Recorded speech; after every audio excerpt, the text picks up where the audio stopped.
Modification లాగా ఉంది vehicle కూడా. అంటే ఏదైతే వెహికల్ మన షోరూమ్ చేస్తుందో అది కాకుండా మోడిఫికేషన్ పర్మిషన్ తీసుకోవాలి. అది మేము ఆర్టీలో క్లారిఫై చేస్తే వెహికల్ ఇచ్చేస్తాం, అదే ప్రాబ్లం. మేమేం పర్మిషన్ క్యాన్సిల్ చేయలేదండి, పర్మిషన్ క్యాన్సిల్ చేయలేదు. మేము అసలు వెహికల్ షార్ట్ నెట్ టచ్ చేయలేదు. మేము ఓన్లీ వెహికల్స్ టచ్ చేస్తున్నాం. అన్నెసరీగా అతను మా మీద చెప్తున్నాం, కానీ అసలు మేము కనీసం మేము ఫుట్పాత్ ఎక్కామా అంటే వన్ మోర్ సార్, ఇక్కడ ఏదైనా షాపు భారీ ఎత్తున నడుస్తుంది. సో దానికి జీహెచ్ఎంసీ నుంచి ఎలాంటి పర్మిషన్ మినిమం పర్మిషన్స్ లేకుండా కూడా నడిపిస్తున్నారు.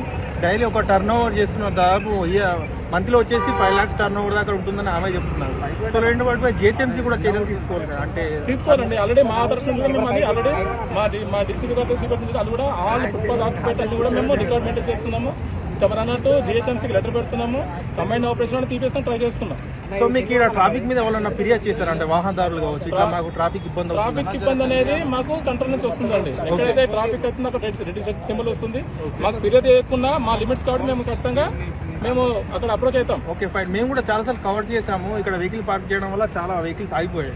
సో దీనికి ఏంటంటున్నారంటే కొందరు పొలిటిక్స్ కు అంటే రిలీజియన్ అంటే సంబంధంతో మాట్లాడుతున్నారు, ఇది కావాలని చేయించారు పొలిటీషియన్స్. సింపుల్ అండి, పొలిటిక్స్ కాదు. ఇక్కడ చెప్పానండి, ఎక్కడైతే ఇప్పుడు ఈ యూట్యూబ్స్ అనుకోండి ఇవనుకోండి, ఐ థింక్ అంటే ఇప్పుడు ఆమె నేను ఇప్పుడు యూట్యూబ్స్ ఛానల్ వల్ల పబ్లిక్ గ్యాదరింగ్ అవుతున్నారు. పబ్లిక్ గ్యాదరింగ్ అవడం వల్ల ట్రాఫిక్ జామ్ అవుతుంది. ఇప్పుడు మీరు చూడండి, ఈ ఫుట్పాత్ అంతా ఇలా నిలబడ్డారు. సో వాళ్ళని చూసి ఇంకొకరు అంటే తన వల్ల కొంచెం ఏముండు, కానీ మిగతా వాళ్ళ పబ్లిక్ తో కూడా ఎక్కువ ఇష్యూ అవుతుంది. అందువల్ల మేము రావాల్సి వస్తుంది తప్ప అక్కడ పర్సనల్ ఇష్యూ ఏం లేదు. అక్కడ ఇంకోటి ఇక్కడ ఫుడ్ బ్లాక్ చాలా షాప్స్ ఉన్నాయి కాబట్టి పార్కింగ్ కి సంబంధించి ఇబ్బంది కూడా మనం ఎదుర్కొంటున్నాం. సో పార్కింగ్ ఎక్కడైనా ఏర్పాటు చేసే అవకాశాలు ఏమైనా ఉన్నాయి? ఆల్రెడీ ఇక్కడ పార్కింగ్ కూడా ఉందా? Already they are unnecessary parking. ఇప్పుడు అసలు ఫుట్పాత్ మీద పెట్టడమే కరెక్ట్ గా, ఓన్లీ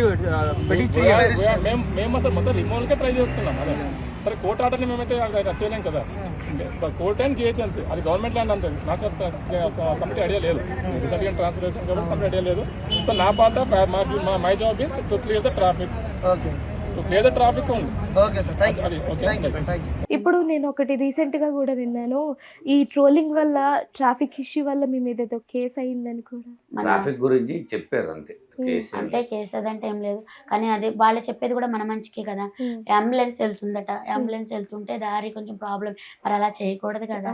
తప్పని ఒప్పుకోవాలి కదా, దానివల్ల మరి ప్రాబ్లమే కదా. మరి అది కోప్పడినా మనం తీసుకోవాలి. అది నేను పబ్లిక్ కూడా ఒకటే చెప్తాను, మన వల్ల ఇంకొకళ్ళు సఫర్ అవ్వకూడదు, ఇంకొకళ్ళు ఇబ్బంది పడకూడదు. ట్రాఫిక్ కూడా కొంచెం అటు పక్కన కొద్దిగా, ఎందుకంటే ఫుట్పాత్ మీద బతుకుతున్నాం కదా మనం. మీరు కానీ ఇంతమంది నాకు సపోర్ట్ చేస్తున్నందుకు కూడా చాలా ఆనందంగా ఉంది. నేను ఫుట్పాత్ మీద వాళ్ళని కూడా ఇంత ఎంకరేజ్ చేస్తారా, ఇంతలా ఇచ్చేస్తారా అనే దానికి నిజంగా నేను చాలా అంటే చాలా, నాకులాగే ఇంకా చాలా మంది ఉన్నారు, వాళ్ళకు కూడా ఇలాగే ఉండాలని కోరుకుంటున్నాను. ఓకే, మరి ఈ ఫుడ్ కోర్ట్ స్టార్ట్ చేసిన తర్వాత ఆంటీ ఏమన్నా స్ట్రగుల్స్ ఫేస్ చేశారంటారా? అంటే నార్మల్గా మీరు అన్నారు కదా చాలా మంది పోటీకి దిగారు మాతో పాటు ఇలా అని, ఆ తర్వాత ఏమన్నా స్ట్రగుల్స్ జరిగాయా? అంటే ఆ తర్వాత కూడా పబ్లిక్ సపోర్ట్ వచ్చారు. పబ్లిక్ ఎందుకంటే అలా నన్ను మాట్లాడుతుంటే కూడా అమ్మ మళ్ళీ ఇది కూడా చెప్పేది, ఎప్పుడు కూడా మన నిగ్రతను కోల్పోకూడదు, తన కోపమే తనకు శత్రువు. ఇప్పుడు కోపం పడితే ఎంత కోపం చేస్తే అది అదే మనకి విలన్ అవుతుందంట, ఎవరో కాదంట, మనలోనే ఉంటదంట. మన కోపమే మనకు శత్రువు అని చెప్పింది అమ్మ. కానీ మనం ఏదైనా సరే ఎదుటి వాళ్ళు మనల్ని ఏమన్నా ఇదిగా అన్నప్పుడు మనము తొందరపడి వాళ్ళని అనకూడదు. ఎందుకంటే వాళ్ళు అనేది ఏంటనేది మనం వాళ్ళ మాటలను బట్టి మనకు అర్థమవుతుంది. ఇప్పుడు బురద మీద రాయేస్తే చిన్ని మన మీదే పడుతుంది కదా, కావాలని ఎవరు బురదలో రాయేది కదా, అది మన మీద పడుతుంది కదా. అలా చేసేది చేస్తూనే ఉంటారు, కానీ అది వినేది ఈ చెవిని వినాలి, ఈ చెవిని వదిలేయాలి. మనం ఏంటనేది మనకు తెలుసు. అది ఎన్నో అనుకుంటారు, అనుకున్నాయన్ని పట్టించుకుంటే అసలు ఈ లోకం మీద బతకలేవు. మాటలు అన్నారు నిజంగానే. కుమారి ఆంటీకి ఒక పెద్ద ఫ్లాట్ ఉంది, అపార్ట్మెంట్ ఉంది, నెలకి ఇన్ని లక్షల ఆదాయం వస్తుంది, ఒక ఇన్నోవా కార్ ఉంది, ఊళ్ళో ఎకరాలు పొలం ఉంది అని ఏయో వస్తున్నాయి. అవన్నీ వాస్తవమేనా? అసలు ఏం లేదు. మీకు నా కావాలంటే నా ఆధార్ కార్డు నెంబర్లు కూడా ఇస్తా. ఆధార్ కార్డు అన్ని మీరు కుడితే వచ్చేస్తుంది నా పేరు మీద ఏమున్నాయి అనేది. ఒక వైఎస్ జగన్మోహన్ రెడ్డి గారు ఇచ్చిన ఇల్లు మాత్రం ఉంది, మొన్న ఇల్లు వచ్చింది నాకు, ఆ ఇల్లు మాత్రం అది కూడా పైన వచ్చింది. సో ఇదంతా వాస్తవం కాదు అసలు. రేకుల రూమ్ అయితే కొనుక్కున్నాను నాన్న. మాకు ఫస్ట్ నుంచి కూడా బిల్డింగ్ లో ఇప్పుడు అయితే నేను పుట్టి పెరిగినాక ఇప్పుడు వరకు అయితే బిల్డింగ్ లో ఉన్నదైతే నేను లేను. మేమిద్దరం మా పెళ్ళి అయినాక కాపురం చేసింది బిల్డింగ్ లో అయితే లేదు. ఫస్ట్ నుంచి కూడా గుడిసెలో కూడా ఉన్నాం మేము. చిన్న ఊరు ఇప్పటికీ ఉన్నాయి. మన అపర్ణ టవర్స్ దగ్గర వెళ్ళే దారిలో ఇటు వెళ్తాం కదా ఇజ్జిత్ నగర్ వెళ్తుంటే అక్కడ గుడిసెలు ఉంటాయి. సూర్య టవర్స్ కి వెళ్ళేదాన్ని పక్కన ఆ గుడిసెల్లో ఉన్నాం మేము ఫస్ట్ స్టార్టింగ్. స్లమ్ ఏరియా ఉంటుంది, ఒక మురికివాడ లాగా ఉంటుంది. ఓకే, మురికివాడ కాదు, బానే ఉంటది, రోడ్డు పక్కన నీడగానే ఉంటది. అక్కడ ఎందుకు ఉండాల్సి వచ్చింది అంటే వచ్చిన కొత్తలో కాకపోతే అంకుల్ ఏంటంటే అంకుల్ దగ్గర నాకు నచ్చింది బాగా ఏంటంటే ఎవరిచ్చినా ఊరిని ఎవరిచ్చినా గానీ తీసుకోరు, అస్సలు తీసుకోరు. కనీసం అమ్మ వాళ్ళు మామూలుగా వ్యవసాయం పంట పండించిన మినువులు అయ్యి బియ్యం అయ్యి కూడా ఏమన్నా ఇదిగా ఇచ్చినా గానీ పొర్రపాటును కూడా 1 కిలో కూడా తీసుకోరు.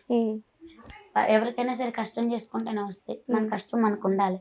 ఒకళ్ళు అది మనకు ఇప్పుడు వద్దని చెప్పి ఆయన ఎవరిచ్చినా గానీ మా నాన్న వాళ్ళు ఇచ్చిన ఎవరిచ్చినా కానీ అప్పటి నుంచి ఇప్పటి వరకు కూడా ఒకళ్ళది మనకు ఉండదు, మన కష్టం మనకు ఉండాలి. ఒకళ్ళు దానికోసం మాత్రం ఎప్పుడు ఆశపడరు. కొంతమంది అయితే మీ పుట్టింటి దగ్గర నుంచి అది తీసుకురా అని అన్న వాళ్ళని కూడా నేను చాలా మందిని చూసాను. ఆయన అసలు అలా అన్నారు, ఒకళ్ళు పెట్టింది మనకు వద్దు అంటారు అస్సలు పొరపాటును కూడా. మా అమ్మకి నాన్న కూడా నేనంటే కూడా ఆయన అంటే నీకు ఇష్టం.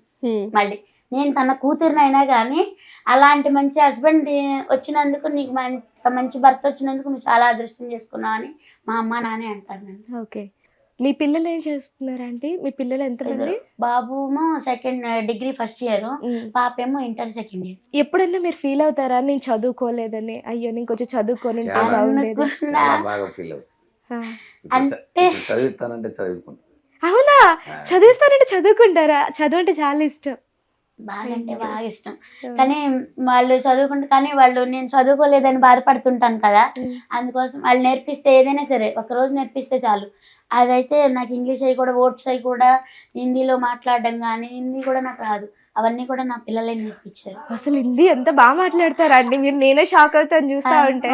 పిల్లలు నేర్పించారు. కానీ మా పిల్లలు కూడా అంటారు డాడీ పంపిద్దాం డాడీ మమ్మీని బాగా చదువుకుంటుంది, ఏదైనా అంటే నేర్చుకుంటే ఇట్టే నేర్చుకుంటా ఏదైనా చెప్తే మాత్రం. సో మీకు చదువు అంటే చాలా ఇష్టం ఉండేది కానీ పరిస్థితుల వల్ల ఆగిపోయారు అంతేనా? ఓకే, నిజం చెప్పాలా అంటే ప్రతి ఆడదాని విజయం వెనుక ఒక మగాడు ఎలా ఉంటాడో ప్రతి మగాడి కష్టం వెనుక ఒక ఆడది ఉంటుంది. మీ ఇద్దరిలో అది చాలా బాగా నిజమైంది. నిజం చెప్పాలి అంటే మీకు చాలా మంది కాల్స్ వస్తానే ఉన్నాయి, ఇంటర్వ్యూల మీద ఇంటర్వ్యూలు, ఆఖరికి శ్రీదేవి డ్రామా కంపెనీ నుంచి కూడా వచ్చింది ఫోన్, ఒక సెలబ్రిటీ అయిపోయారు. ఫైనల్ మీ ఫీలింగ్ ఏంటి అసలు? అంటే సంతోషంగా ఉంది, హ్యాపీగా ఉంది. ఎందుకంటే ఇంకోటి ఏంటంటే మేము అసలు ఎలా ఉండేవాళ్ళం ఇప్పుడు అనిపిస్తుంది మాకు. నిన్న నైటే అనుకున్నాం మేమిద్దరం, కానీ ఒకసారి అన్ని గతాన్ని నిన్న గుర్తు చేసుకున్నాం మేము. జీవితాన్ని మొత్తం ఒకసారి మనం ఏంటి ఇవాళ ఇలా ఇంత మందిలో ఇంత ఇది అంటే నాతో సెల్ఫీలు కూడా దిగుతున్నారు. ఏంటి నాతో సెల్ఫీలు దిగటం ఏంటి, ఏంటమ్మా అసలు ఇది నిజమా ఏంటి అనేది మాకు అసలు నిన్నైతే అసలు ఆనందంతో కన్నీళ్ళు వచ్చినాయి మాకు. నిన్న ఆనందంతో కన్నీళ్ళు వచ్చినాయి మాకు. అప్పుడు ఇక ఇద్దరం కూడా ఆయన కూడా సంతోషపడ్డారు బాగా ఇదిగాని. కానీ ఇప్పుడు అనిపిస్తుంది పెద్దవాళ్ళ మాట చెద్దన్నం మూట, పెద్దవాళ్ళ మాట ఏదైనా సరే వినాలి.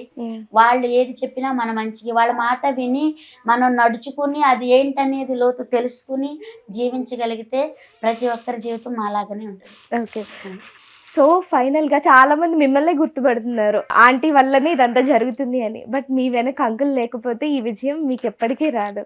మీ లైఫ్ లో అంకుల్ పాత్ర ఏంటి అంటే ఏం చెప్తారు? నా జీవితం మొత్తం అంటే ఆ అంకులే.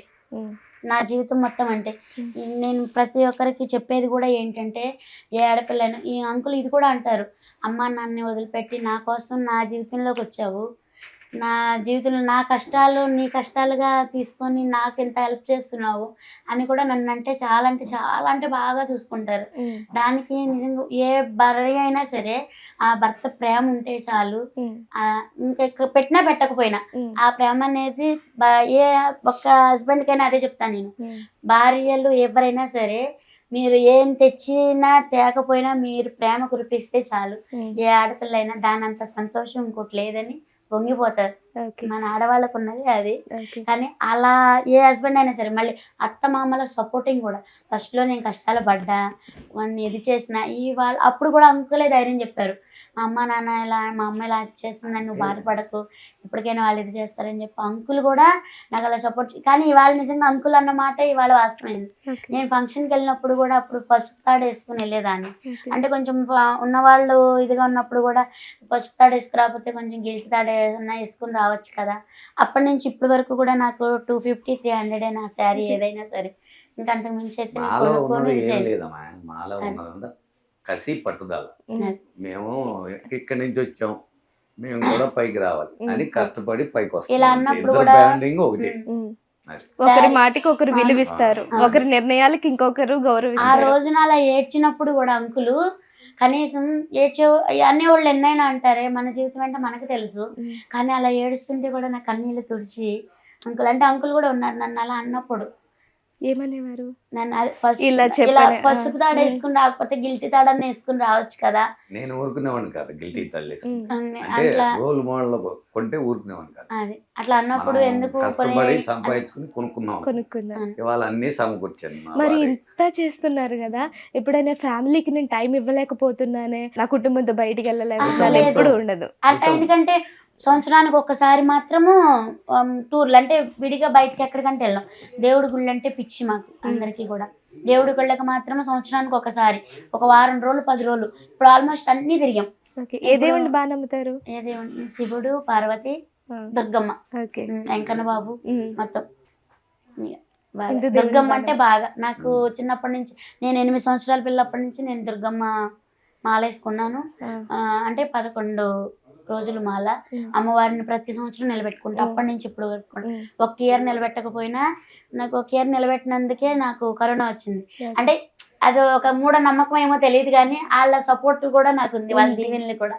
ఓకే దేవుళ్ళు లేనిదే మనం లేము. Okay, nearly food court start చేసి ఎన్ని ఇయర్స్ అవుతుందంటే? 2011. 2011లో స్టార్ట్ చేశారు. 11 ఏళ్ళ నుంచి సక్సెస్ఫుల్ గా రన్ అవుతుంది.